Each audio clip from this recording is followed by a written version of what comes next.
Phenol C6H5OH, C6H5OH सबको पता है। फिनॉल का नेचर कैसा होता है? फिनॉल का नेचर होता है एसिडिक। कैसा होता है? एसिडिक होता है, अम्लीय होता है। क्यों होता है उस पर एक बार देख लेते हैं। C6H5OH, C6H5OH फिनॉल इज, अगर हम फिनॉल का आयनन लेते हैं तो इस आयनन में हम मान लेते हैं कि C6H5O माइनस और ये H प्लस को बाहर निकाल देता है, त्याग देता है, H प्लस का त्याग कर देता है। H प्लस का त्याग करने के बाद आयन बचता है, उसका नाम हम लिख देते हैं फिनॉक्साइड। क्या नाम लिख देते हैं? फिनॉक्साइड। ठीक, ये जो फिनॉक्साइड आयन होता है ये बहुत ज्यादा स्टेबल होता है। फिनॉक्साइड आयन बहुत ज्यादा क्या होता है? स्टेबल होता है। ठीक है, तो फिनॉल जो है आपका C6H5OH है। OH जो हमारा हाइड्रोक्सी ग्रुप है वो एक एरोमेटिक रिंग से कनेक्ट है। ठीक है, इसलिए इसे फिनॉल कहा जाता है। इसका नेचर एसिडिक होता है। क्यों होता है उसको देखते हैं कि अगर फिनॉल हम मान लेते हैं हमारा आयनाइज्ड होता है सोल्यूशन में, तो क्या होता है? C6H5O माइनस यानी कि फिनॉक्साइड आयन बनता है और H प्लस को मान लीजिए वो एग्जिट कर देता है, हम मान लेते हैं। ठीक, हमें ये सीखना है कि ये एसिडिक नेचर क्यों शो करता है। तो हम मान लेते हैं कि ये इस तरीके से आयनित हो रहा है और आयनित होने के बाद जो फिनॉक्साइड आयन बचता है वो कैसा होता है? स्टेबल होता है। स्टेबल होने का मतलब क्या हो गया वो समझना है। अगर यहाँ पर A और B दो चीजें मानते हैं कि A और B A प्लस और B माइनस, मान लीजिए हमारा एक कंपाउंड है AB और ये हमारा A प्लस में B माइनस में टूट जाता है, आयनित हो जाता है। उसके बाद अगर ये A प्लस स्टेबल होता है तो स्टेबल होने का मतलब है कि ये B माइनस को अपने साथ ऐड नहीं करेगा, तुरंत कहाँ निकाल देगा? बाहर निकाल देगा। क्यों? क्योंकि ये B माइनस के बिना भी रह सकता है और स्थायी रह सकता है। वैसे ही बिल्कुल फिनॉक्साइड आयन होता है। फिनॉक्साइड आयन स्टेबल होता है यानी ये H प्लस को त्यागने के बाद भी इस अवस्था में रह सकता है, तो इसे H प्लस को दोबारा एक्सेप्ट करने की कोई आवश्यकता नहीं है। ठीक, मान लीजिए कि अगर ये स्टेबल ना होता, फिनॉक्साइड आयन स्टेबल ना होता, तो ये दोबारा H प्लस को एक्सेप्ट करके फिर से क्या बना लेता? फिनॉल बना लेता। लेकिन ये स्टेबल है तो ये H प्लस को त्याग सकता है और जो H प्लस को त्याग सकते हैं उन्हें हम क्या बोलते हैं? एसिड। क्या बोलते हैं? एसिड। अब बात आती है कि H प्लस को त्याग सकता है। क्यों? क्योंकि H प्लस को त्यागने के बाद यानी फिनॉल H प्लस को त्याग सकता है। क्यों त्याग सकता है? क्योंकि इसको त्यागने के बाद जो फिनॉक्साइड आयन बच रहा है वो फिनॉक्साइड आयन कैसा होता है? स्टेबल होता है। कैसा होता है? स्टेबल। अब ये समझते हैं कि फिनॉक्साइड आयन स्टेबल क्यों होता है। कोई पूछे इसका रीजन देना है तो क्या देना है? तो इसका रीजन देना है, पहला ये रेजोनेंस प्रदर्शित करता है। रेजोनेंस का मतलब क्या प्रदर्शित करता है? अनुनाद प्रदर्शित करता है। क्या प्रदर्शित करता है? अनुनाद प्रदर्शित करता है। ठीक है, दूसरी चीज कह सकते हैं कि ऑक्सीजन एटम के पास लोन पेयर होते हैं। ऑक्सीजन एटम के पास क्या होते हैं? लोन पेयर होते हैं। और बेंजीन रिंग क्या करती है? लोन पेयर को अट्रैक्ट करने का कैपेसिटी रखती है। तो उस कंडीशन में ऑक्सीजन के लोन पेयर की वजह से उसका बेंजीन रिंग के साथ में संयुग्मन हो जाता है, कॉन्जुगेशन हो जाता है। ये दो चीजें आपको याद रखनी है। पहली याद रखनी है कि फिनॉल H प्लस को डोनेट कर सकता है और करता भी है। क्यों? डोनेट करने के बाद जो आयन हमारा बचता है फिनॉक्साइड, वो कैसा होता है? स्टेबल होता है। स्टेबल क्यों होता है इस बात का रीजन अगर बताना है तो क्या लिखना है कि फिनॉक्साइड आयन क्या दिखाता है? अनुनाद यानी कि रेजोनेंस दिखाता है। और जो भी आयन या मॉलिक्यूल आपका रेजोनेंस दिखाता है वो आपका कैसा होता है? स्टेबल होता है। दूसरी चीज क्या होती है? संयुग्मन की वजह से भी इनमें स्थायित्व आता है, स्टेबिलिटी आती है। पहली चीज है कि फिनॉल आपका H प्लस को डोनेट करता है। ठीक है, दूसरी चीज अब देखते हैं इसके केमिकल नेचर के बारे में। तो उसमें एक चीज आती है सबसे पहली, नाइट्रीकरण। नाइट्रीकरण यानी कि नाइट्रेशन। नाइट्रेशन के बारे में पढ़ा, लेकिन हैलाइड में भी आपने नाइट्रीकरण और नाइट्रेशन के बारे में पढ़ा था। चलिए देखते हैं नाइट्रेशन क्या है। फिनॉल की रिएक्शन अगर हम HNO3 के साथ कराएं, डाइल्यूट HNO3 यानी कि तनु HNO3 के साथ में अगर इसकी रिएक्शन कराएं तो क्या होता है, ध्यान से समझिएगा। फिनॉल में आपको पता है ये ऑर्थो और पैरा एक्टिव है। फिनॉल का रेजोनेंस में ऑर्थो और पैरा पर चार्ज आता है। ठीक है, तो यहां पर चार्ज आने की वजह से जो भी नया समूह इससे इंटरेक्ट करेगा, इलेक्ट्रॉन इस नई समूह इंटरेक्ट करेगा, वो आपका ऑर्थो और पैरा पर ही आपका क्रिया करेगा आगे। अब इसमें जरा आगे समझते हैं। कि फिनॉल में और यहां से क्या रिएक्शन होगी वो समझना है, बॉन्ड OH। ठीक, यहां पर आपका कार्बन एटम और उसके साथ क्या लगा होता है H, यहां पर भी कार्बन एटम उसके साथ क्या लगा होता है H लगा होता है। ठीक है, अब जब इसका रेजोनेंस बनता है तो उसमें चार्ज दो कहां कहां रह सकता है, ऑर्थो पर भी रह सकता है और पैरा पर भी रह सकता है। आपको पता है ऑर्थो का चार्ज सीधा पैरा पे ट्रांसफर होता है, पैरा के बाद फिर ऑर्थो पे ट्रांसफर होता है। तो इसके जितने भी रेजोनेंस बनेंगे उसमें आपका चार्ज कहां रहेगा, या तो ऑर्थो पर रहेगा या कहां रहेगा, पैरा पर रहेगा। तो ये दो टाइप के आपके प्रोडक्ट बनाएंगे, एक ऑर्थो बनाएगा और एक कौन सा बनाएगा, पैरा बनाएगा। ठीक, अब यहां से समझते हैं कि यहां से आपको जो आप HNO3 नाइट्रिक एसिड ले रहे हो, यहां से आपका कौन सा ग्रुप आके इसको H को रिप्लेस करेगा। ठीक है, तो हम यहां पर पढ़ रहे हैं नाइट्रेशन यानी नाइट्रिक। इसमें आप ध्यान रखिएगा हमेशा कौन सा ग्रुप, NO2 ग्रुप आके H को क्या करता है, रिप्लेस करता है। कौन सा ग्रुप आता है, NO2 ग्रुप आता है और बेंजीन रिंग पर रिएक्ट करता है। और यहाँ पर जैसे कोई ग्रुप लगा होता है, दो टाइप के ग्रुप बताए थे, एक वो होते हैं जो ऑर्थो पैरा पर इंटरेक्ट करते हैं और दूसरे वो होते हैं जो आपके मेटा पर करते हैं। ये ग्रुप जहां आपका लगा है उसके जस्ट अगल बगल की पोजीशन आपकी ऑर्थो होती है, उससे आगे वाली पोजीशन आपकी मेटा होती है। ये दोनों मेटा पोजीशन होंगी, ये दोनों ऑर्थो पोजीशन है और ये पैरा है। ठीक है, तो ऑर्थो पर इंटरेक्ट करने वाले पैरा पर भी इंटरेक्ट करते हैं। तो आप जब भी नाइट्रिक एसिड से बेंजीन रिएक्शन कराएंगे, बेंजीन की रिएक्शन कराएंगे नाइट्रिक एसिड से, तो बॉन्ड NO2 ग्रुप आकर H को यहां से क्या करेगा, रिप्लेस करेगा। ठीक है, अब NO2 ग्रुप आकर अगर रिप्लेस करेगा तो आगे समझिएगा, कुछ मॉलिक्यूल्स में आपका ऑर्थो पर होगा, कुछ मॉलिक्यूल्स में आपका कहां होगा, पैरा पर होगा। ठीक है, अभी जैसे हमने यहां से H को रिप्लेस किया ऑर्थो से और यहाँ पर आपका NO2 ग्रुप आके ऐड हो जाएगा। अच्छा एक बात बताइए, यहाँ से NO2 ग्रुप अगर हमारा निकलेगा तो बचेगा क्या, वो भी समझिएगा। अगर यहाँ से हमारा NO2 ग्रुप निकलेगा तो बचेगा क्या, बताइए, एक H बचेगा और एक O बचेगा। ये OH H के साथ जाकर नॉर्मली क्या बना लेगा, H2, क्या बना लेगा, H2O बना लेगा। ठीक है, तो यहाँ पर हमें एक टाइप का नहीं बनाना है, ये ध्यान रखिएगा। यहाँ पर हमें केवल एक टाइप का प्रोडक्ट नहीं बनाना है, दूसरा प्रोडक्ट भी बनाना है। ठीक है, क्योंकि रेजोनेंस में क्या होगा कि ऑर्थो और पैरा दोनों एक्टिव होंगे, तो एक बार NO2 ग्रुप को ऑर्थो पर इंटरेक्ट कराना है और दूसरी बार में आपको पैरा पर भी इंटरेक्ट करा के दिखाना है। एक बार ऑर्थो नाइट्रोफिनॉल और एक बार पैरा नाइट्रोफिनॉल। ठीक है, ऑर्थो नाइट्रोफिनॉल और दूसरी बार में आपको क्या बताना है, पैरा नाइट्रोफिनॉल। उसमें ध्यान रखिएगा ये जो आपका पैरा नाइट्रोफिनॉल होता है ये आपका ज्यादा मात्रा में बनता है, यानी ये मेजर प्रोडक्ट ऐसा होता है, मेजर प्रोडक्ट होता है, ज्यादा मात्रा में बनता है। ठीक है, क्यों बनता है तो आपको बताया था, यहाँ पर आपका रिपल्सन काम करेगा, प्रतिकर्षण काम करेगा, जिस वजह से अधिक दूरी पर होता है तो वो आपका ज्यादा बनता है। ठीक है, आगे देखते हैं, अगर हम फिनॉल की रिएक्शन कंसंट्रेट HNO3 से कराते हैं, कंसंट्रेट HNO3 से कराते हैं तो क्या होगा, ध्यान समझिएगा। ये जो आपका OH ग्रुप होता है, फिनॉल ग्रुप होता है, इसको फिनॉल क्यों कहा जाता था आपको बताया था, क्योंकि ये एरोमेटिक रिंग से कनेक्टेड है, इसलिए इसके केमिकल प्रॉपर्टीज चेंज हो जाते हैं, इसलिए इसे फिनॉल कहा जाता है। ये आपका हाईली रिएक्टिव होता है, ये आपका हाईली रिएक्टिव होता है, इस वजह से कंसंट्रेट HNO3 से रिएक्शन करेगा तो इसका ऑर्थो और पैरा एक साथ एक्टिव हो सकता है। तो यहां पर जरा ध्यान से समझिएगा।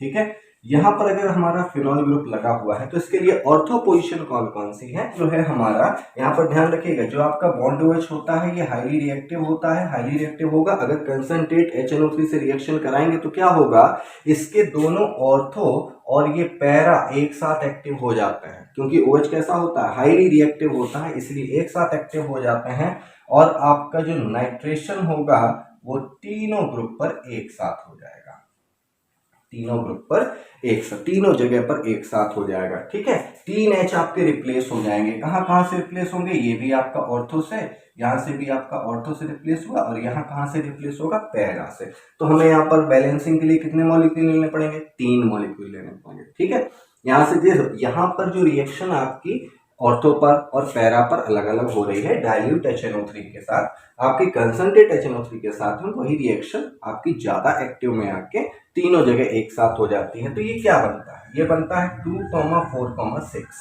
ध्यान समझना, 2,4,6 क्यों, इस कार्बन को यहाँ पर देखिए जितने भी समूह लगे हैं ना, इनमें सबसे सीनियर किसको माना जाएगा? OH को। जितने भी समूह लगे हैं सबसे सीनियर किसको माना जाएगा? OH को माना जाएगा। OH यहाँ पर सबसे सीनियर है, तो फिर नंबरिंग तो सबसे नंबर 1 कार्बन तो इसी को दे देंगे, नंबर 1 कार्बन। अब 2 नंबर किसको दे, तो बात बराबर है, चाहे से भी लिए चाहे थे, तो 2 नंबर, 3, 4, 5 और 1, 6। ठीक। अब आपका NO2 समूह कहाँ कहाँ जुड़ा हुआ है ये बताइए। NO2 ग्रुप कहाँ कहाँ पे अटैच है? नंबर 2 पर है, 4 पर है और 6 पर है। तो क्या हो जाएगा? 2, 4, 6 ट्राई नाइट्रोफिनॉल। 2, 4, 6 try nitrophenol. इसको पिक्रिक अम्ल भी कहते हैं। क्या कहते हैं? पिक्रिक अम्ल भी कहते हैं। ये इंपॉर्टेंट है, याद रखना है आपको, इसको पिक्रिक अम्ल भी कहते हैं। ये एक टाइप का विस्फोटक होता है। ठीक है। तो फिनॉल आपका एसिडिक नेचर का होता है। क्यों होता है? क्योंकि फिनॉल से अगर H+ को हम निकाल के देखें तो जो फिनॉक्साइड आयन होता है वो स्टेबल होता है। क्यों स्टेबल होता है? उसके 2 रीजन होते हैं, एक अनुनाद के कारण और एक संयुग्मन के कारण। नाइट्रेशन देखते हैं। नाइट्रेशन का मतलब क्या होता है? जब bond NO2 group nitro group आपका आके रिप्लेसमेंट करता है तो उसको नाइट्रेशन बोलते हैं। बेंजीन रिंग से H को रिप्लेस कर देगा नाइट्रो ग्रुप। तो जब डाइल्यूट HNO3 से रिएक्शन कराते हैं तो रिप्लेसमेंट होता है और ये केवल एकल विस्थापन होता है। एकल विस्थापन मतलब होता है क्या कि बेंजीन रिंग से या तो ऑर्थो पर इंटरेक्ट होगा या पैरा पर होगा जब डाइल्यूट HNO3 से रिएक्शन कराएंगे। जब कंसंट्रेट HNO3 से रिएक्शन कराते हैं OH हाईली एक्टिव होता ही है। कंसंट्रेट HNO3 का यूज करेंगे तो आपका तीनों ग्रुप पे तीनों आपकी जगह पर एक साथ होगा। तो यहाँ पर NO2 ऑर्थो पर भी आएगा, इधर भी आएगा और पैरा पर भी आएगा। तो आपका प्रोडक्ट क्या बनेगा? इसको नंबर 1 कार्बन मान के काउंटिंग करते हैं। 2 नाइट्रो, 4 नाइट्रो और 6 नाइट्रो। तो क्या हो जाएगा? 2, 4, 6 कितने नाइट्रो ग्रुप है? 3। ट्राई नाइट्रो और फिनॉल आपका बन जाएगा, जिसको हम लोग क्या बोलते हैं? पिक्रिक अम्ल बोलते हैं। क्या बोलते हैं? पिक्रिक अम्ल बोलते हैं। एक्सप्लोजिव है, विस्फोटक है। अभी आपने पढ़ा कि अगर हम फिनॉल की रिएक्शन HNO3 से कराते हैं तो यहाँ पर ध्यान रखना होगा डाइल्यूट HNO3। डाइल्यूट का मतलब तनु HNO3 से कराते हैं तो उस कंडीशन में आपका NO2 ग्रुप H को रिप्लेस करता है। मान लेते हैं एक बार ऑर्थो से रिप्लेस करता है और दूसरी बार में वो पैरा से रिप्लेस करता है। तो इसका नाम क्या हुआ था? Ortho nitrophenol. और इसका नाम क्या हुआ था? Para nitrophenol. इन दोनों में एक बढ़िया क्वेश्चन बनता है क्या कि अगर इन दोनों के बॉइलिंग पॉइंट को लेके कंपैरिजन किया जाए, बॉइलिंग पॉइंट को लेके कंपैरिजन किया जाए, ठीक है, तो उसमें एक बढ़िया क्वेश्चन निकलता है। क्या निकलता है? ध्यान समझिएगा। सीधा सीधा एक क्वेश्चन है, किसका बॉइलिंग पॉइंट हाई होगा? Ortho nitrophenol, para nitrophenol. देखिए दोनों का एटॉमिक वेट सेम होगा, दोनों में ग्रुप सेम है, फिनॉल उसमें भी है, फिनॉल इसमें भी है।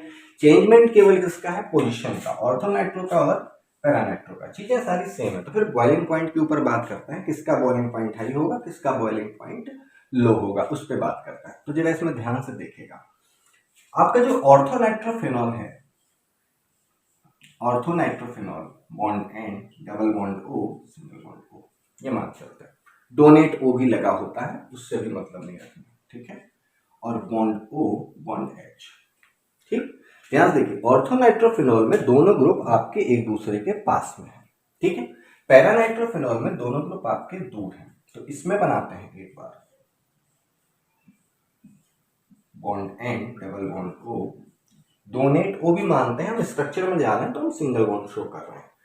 बॉन्ड O, बॉन्ड H, ठीक है। दूसरा मॉलिक्यूल लेते हैं bond N, double bond O, single bond O और बॉन्ड O, बॉन्ड H। ध्यान से रखिएगा, ये आपका ऑर्थो नाइट्रोफिनॉल है। और इस ऑर्थो नाइट्रोफिनॉल में आप देखिए तो आपका बॉन्ड OH और NO2 एक दूसरे के पास में है, और पास में है तो यहां पर इनके बीच में हाइड्रोजन बॉन्डिंग क्रिएट हो जाती है।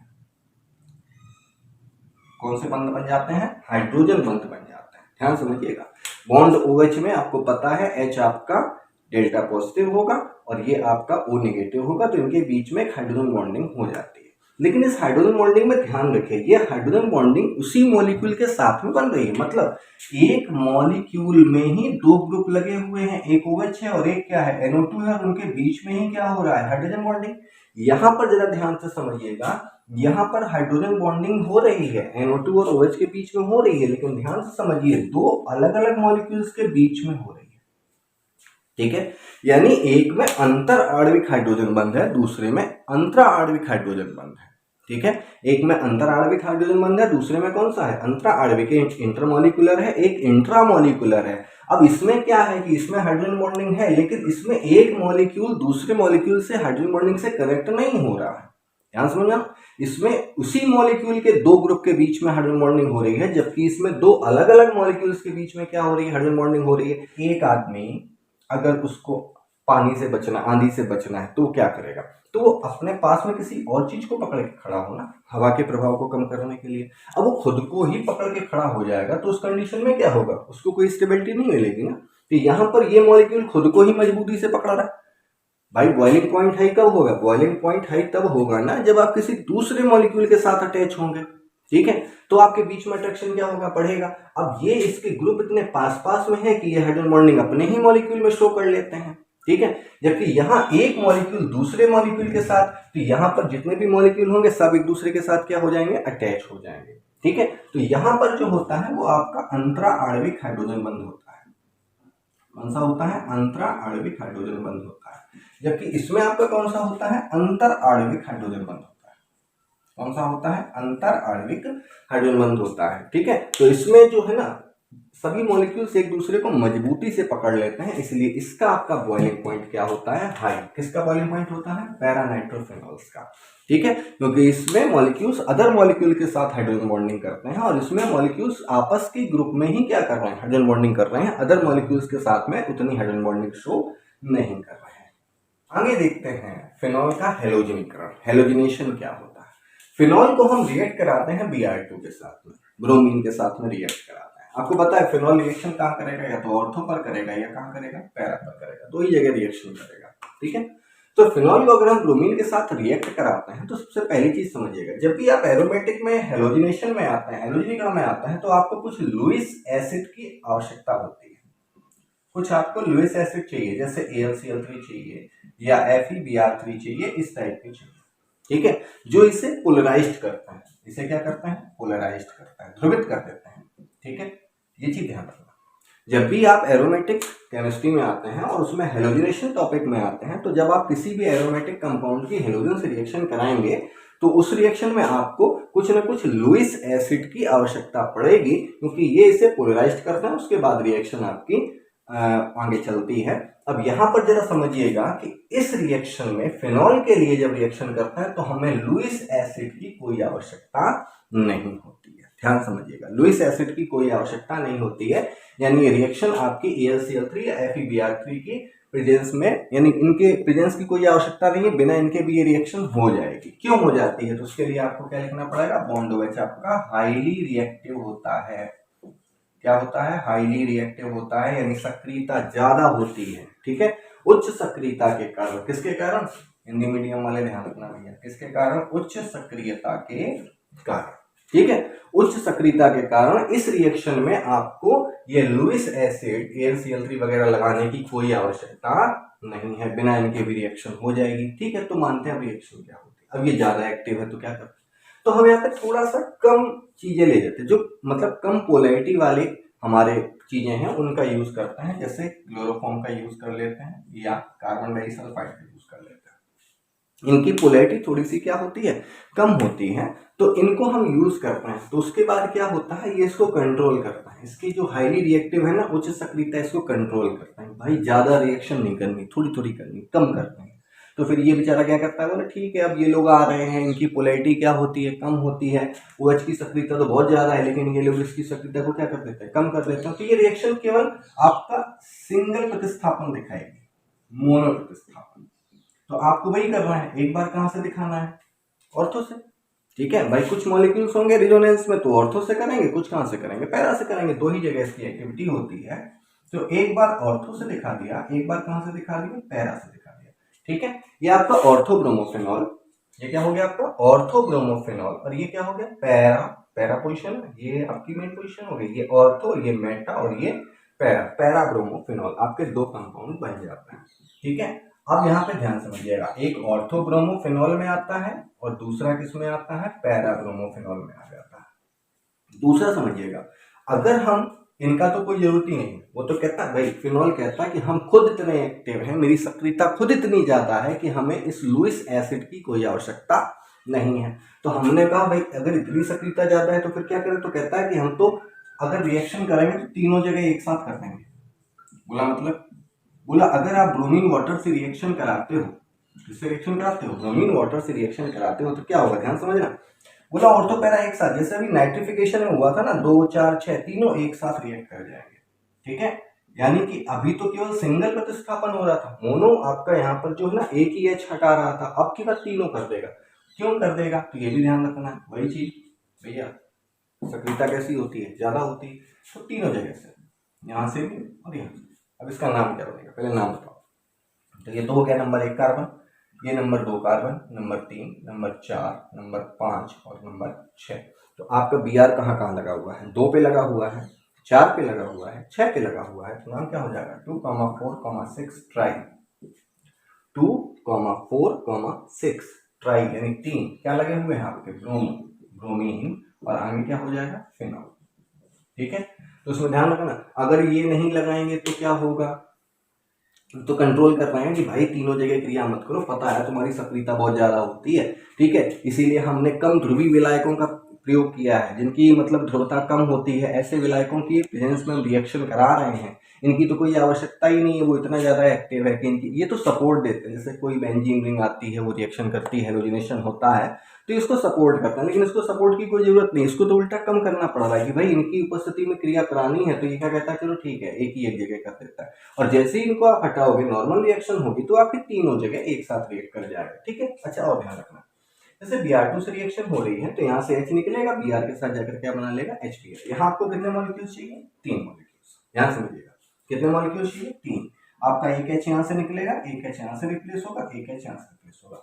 तो number of total Br item कितने हैं आपके, टोटल Br आइटम आपके कितने हैं, 3 दूना 6 हैं, 6 में से 3 तो यहाँ आपके रिप्लेस होकर लग गए, और 3 बचेंगे वो H के साथ चले जाएंगे, क्या बन जाएगा प्लस 3HBr, क्या बन जाएगा 3HBr। ये सफेद रंग का अवच्छेद होता है, ध्यान रखना कैसा होता है, सफेद रंग का क्या होता है, अवच्छेद होता है। ये अगर बनेगा तो अपना प्रेजेंस, अपनी उपस्थिति का एहसास बता देगा, सफेद रंग के अवच्छेद बनने से पता चल जाएगा कि हाँ ये फिनॉल के कंफर्मेशन टेस्ट में आता है।